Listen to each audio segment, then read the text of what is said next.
बिस्मिल्लाहिर्रहमानिर्रहीम। अमेरिका और ईरान के माबैन होने वाले मुज़ाकरात किस नतीजे पर पहुँचे हैं और कौन कौन से मामलात तय पा गए हैं, क्योंकि ईरान के वज़ीर ख़ारजा एक बार फिर इस्लामाबाद पहुँच चुके हैं और इस्लामाबाद में उनकी फील्ड मार्शल सईद आसिम मुनीर से भी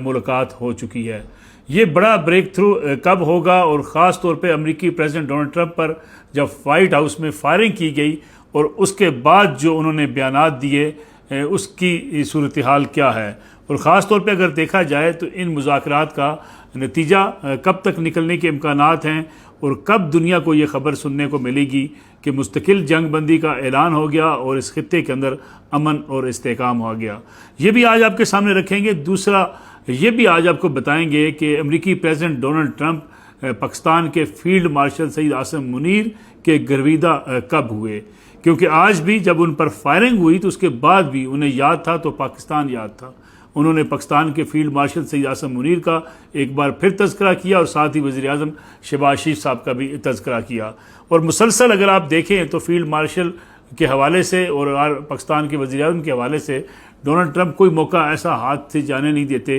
कि जहाँ भी उनको मौका मिलता है इन दोनों रहनुमाओं का जिक्र बार बार करते हैं। फिर कुछ चीज़ें आज आपके सामने रखेंगे कि इस वक्त हुकूमत के ऊपर जो दबाव आया और हुकूमत ने बिलाखिर फ़ैसला कर लिया कि जनाब जो सोलर के ऊपर टैक्स लगाने का सोचा जा रहा था, प्लानिंग की जा रही थी, उससे वज़ीर तवानाई ने ऐलान कर दिया कि 25 किलोवाट के ऊपर जो ख़ास तौर पे इंडस्ट्री उसके लिए कमर्शियल बुनियादों के लिए यूज़ किया जाएगा उनको तो नेपरा से लाइसेंस लेना पड़ेगा, लेकिन घरेलू सार्फिन को जो 25 किलोवाट से नीचे घरों में अपना सोलर पैनल लगाएंगे उन्हें अब लाइसेंस की कोई ज़रूरत नहीं है। और ये ख़बर जो थी और ख़ास तौर पर ये जो प्रपोज़ल थी इस पर कहीं अमल दरामद का नहीं सोचा जा रहा और न ही ये अमल दरामद होगा।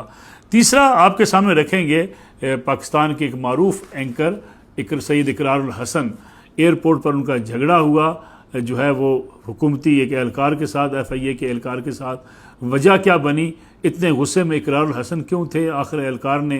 क्या क्या डाला कि उन्हें इतना ज़्यादा गुस्सा आ गया, जिसको आपने आज वीडियो सोशल मीडिया पर भी देखी होगी। आते हैं पाकिस्तान के दौरे पर आए हुए ईरानी वज़ीर ख़ारजा जो आज मुलाकात कर रहे हैं फील्ड मार्शल। से पहले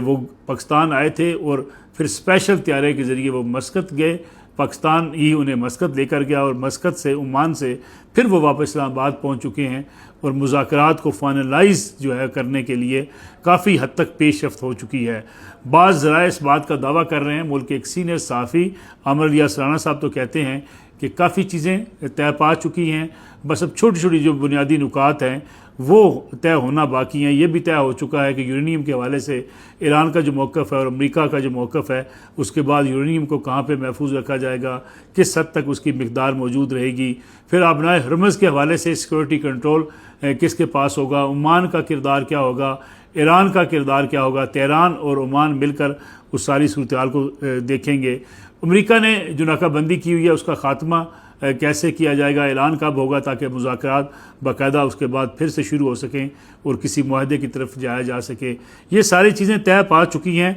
बस कुछ ऐसे मामलात बाकी हैं जिस पे पेशरफ्त तेज़ी के साथ हो रही है और उसका भी ऐलान जल्द मुतवक्को है। क्योंकि आज जब अमेरिकी प्रेसिडेंट डोनाल्ड ट्रंप के ऊपर वाइट हाउस में हमला हुआ तो उस हमले के बाद भी उन्होंने कहा कि इस हमले का ताल्लुक जो है, क्योंकि कैलिफोर्निया का रहने वाला 31 साला नौजवान था, टीचर था, उसके बारे में उन्होंने कहा कि इसका ईरान अमेरिका जंग के साथ कोई ताल्लुक नहीं। अलबत्ता अभी तक तहकीकात जारी हैं कि ये हमला आवर जो है उसने क्यों ये हमला किया, और इसी हाल में जो है वो कई साल पहले प्रेसिडेंट रेगन के ख़िलाफ़ भी ऐसा ही एक हमला हो चुका है। लेकिन उसके बाद जो अमेरिकी प्रेसिडेंट ने जो स्टेटमेंट दी उसमें भी उन्होंने इस बात का जिक्र किया कि मामलात काफ़ी हद तक फाइनलाइज हो चुके हैं और अनकरीब जो है अमेरिका और ईरान किसी एक मुआहदे पर पहुंच जाएंगे जिसके नतीजे में मुस्तकिल जंग बंदी हो सकती है। अलबत्ता उन्होंने ये कहा कि ईरान के अंदर कुछ ऐसी क़ुव्वतें हैं जो नहीं चाहती कि ये मुज़ाकरात कामयाब हों और उनके बारे में दुनिया को पता होना चाहिए कि जो लोग चाहते हैं कि अमन मुज़ाकरात कामयाब हो जाएं और कुछ लोग जो हैं वो मुज़ाकरात नहीं चाहते। पाकिस्तान के फील्ड मार्शल सईद आसिम मुनीर के हवाले से उन्होंने कहा जी वो बेहतरीन फील्ड मार्शल हैं और वज़ीर आज़म जो है पाकिस्तान के वो मेरे लिए बड़े ही काबिल एहतराम हैं। साथ ही उन्होंने कहा कि बरतानिया पर तनकीद की कि वो जंग के अख्ताम पर आबना हरमज़ में बहरी जहाज़ भेजने की बात कर रहा है, जो कि अच्छी बात नहीं है। डोनाल्ड ट्रंप ने यह भी कहा कि ईरान के हवाले से चीन मज़ीद मदद फराहम कर सकता है, ईरान की जंग बहुत जल्द ख़त्म होगी और हम जीतेंगे, ये ऐलान कर रहे हैं डोनाल्ड ट्रंप। और अगर देखा जाए तो ये डोनाल्ड ट्रंप अमेरिकी प्रेसिडेंट हर वक्त जो गुन गाते हैं, इसके बारे में जो है द हिल अमेरिकी अखबार है, बड़ा पॉपुलर अखबार है, उसने रिपोर्ट किया है कि अमेरिकी प्रेसिडेंट डोनाल्ड ट्रंप कब गिरविदा हुए थे जो है वो सैयद आसम मुनीर अफवाज पाकिस्तान के सरबराह के। और इस हवाले से उन्होंने डिटेल भी दी है कि जब पाकिस्तान और इंडिया के माबैन जंग हुई और उसके बाद मार्का हक में पाकिस्तान ने कामयाबी हासिल की,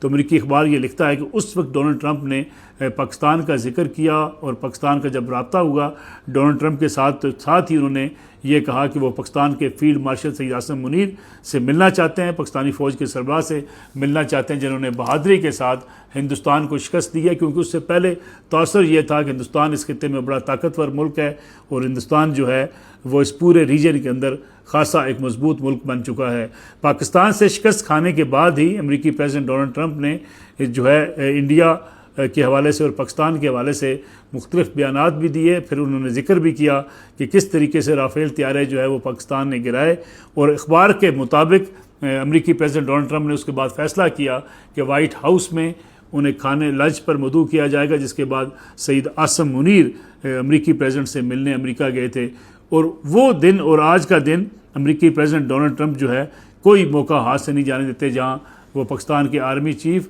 अफवाज पाकिस्तान के सरबराह सईद आसम मुनीर की तारीफ़ नहीं करते। तो इस वक्त अगर देखा जाए तो पाकिस्तान को बड़ा इम्पॉर्टेंट मकाम हासिल हो चुका है, और ईरान के वज़ीर ख़ारजा की दोबारा पाकिस्तान आमद के बाद से ये अब तवक्को की जा रही है कि जल्द ही इस बात का इम्कान है कि अमेरिका और ईरान एक ऐसे मुआहदे पर पहुंच जाएंगे जिसका सेहरा बहरहाल पाकिस्तान के सर पे सजेगा, और पाकिस्तान उन तमाम ममालिक को इंगेज किए हुए है, जिसमें ओमान भी है, सऊदी अरब भी है, और आज तमाम तकरीबन दुनिया के ममालिक में उनके वज़राए ख़ारजा से पाकिस्तान से भी रब्ते हुए और दीगर ममालिक से भी जो है सारी सूरत-ए-हाल ईरान के साथ भी मुसलसल इन टच रहे ताकि चीज़ों को बेहतर किया जा सके। ये है मुज़ाकरात की सूरत-ए-हाल। दूसरी तरफ एक वाक़या पेश आया, अफसोसनाक वाक़या ऐसे कहा जा सकता है कि पाकिस्तान के मारूफ टीवी एंकर सैयद इकरारुल हसन जो कि एयरपोर्ट पर मौजूद थे और एयरपोर्ट पर FIA के एहलकार ने एक सरगोशी की, ये एक तबसरा किया, जिसके बाद वो गुस्से में आ गए। उसके बाद उन्होंने कहा कि एक सरकारी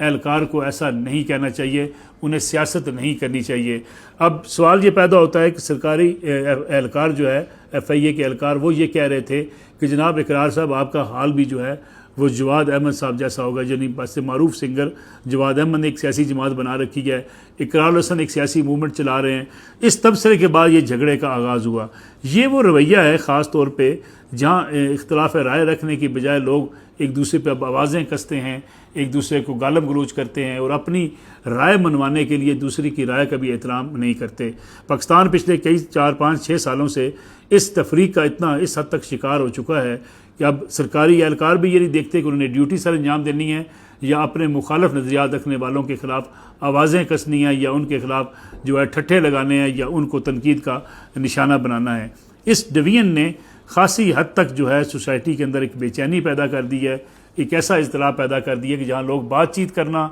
डायलॉग करना, एक दूसरे से मिल बैठ के अपने नज़रियात का इज़हार करना या दूसरे की राय सुनने की बजाय अपने नज़रियात को एक दूसरे के ऊपर जो है वो मुसल्लत करने की कोशिशों में लगे रहते हैं। ये सियासी चपकलश और सियासी लीडरशिप की तरफ से की जाने वाली एक दूसरे के ख़िलाफ़ नफ़रत अंगेज़ मुहिम आज इस हद तक आ चुकी है कि कोई एहलकार ये भी नहीं देखता कि इसकी वजह से उसे सरकारी नौकरी से हाथ धोने पड़ सकते हैं या उसके ख़िलाफ़ इंक्वायरी हो सकती है। वो अपने जज्बात का इजहार करना शुरू कर देता है। उसको अपनी राय रखने का हक हासिल है सरकारी एहलकार को, उसको अपने वोट देने का हक हासिल भी है, लेकिन अपने मुखालफ सोच रखने वालों के ख़िलाफ़ जो है इस किस्म की आवाज़ें कसना या उनके ख़िलाफ़ बातचीत करना, बहरहाल ये वो रवैया है जो सोसाइटी के अंदर काफ़ी हद तक जो है वो बढ़ चुका है, जिसको रोकने के लिए सियासी लीडरशिप को, सिविल सोसाइटी को और सोसाइटी के जो थिंक टैंक्स होते हैं, दानश्वर होते हैं, उन्हें अपना किरदार अदा करना होगा।